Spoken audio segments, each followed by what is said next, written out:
देवळा तालुक्यातील वासोळ येथे थरारक घटना बघावयास मिळाली असून अवैध वळवणे भरलेल्या ट्रॅक्टरचा पोलिसांनी सिनेस्टाईल पाठलाग करून चालकासह वाहनही देखील ताब्यात घेतले आहे।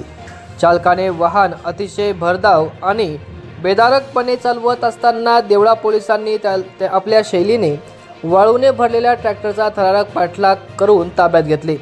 पोलीस वाहन मागे असताना देखील चालकाने आपल्या जीवाची तसेच रस्त्याने येणाऱ्या चालणाऱ्या विद्यार्थ्यांच्या नागरिकांच्या जीवाची पर्वा न करता चित्रपटालाही लाजवेल अशी वळवणे भरलेल्या ट्रॅक्टरची स्टंटबाजी केली।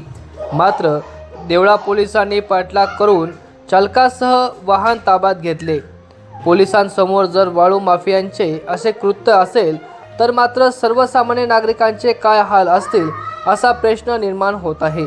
ही कारवाई देवळा पोलीस स्टेशनचे पोलीस निरीक्षक सार्थक नेते, पोलीस हवालदार चंद्रकांत पवार, चालक श्रावण शिंदे यांनी केली।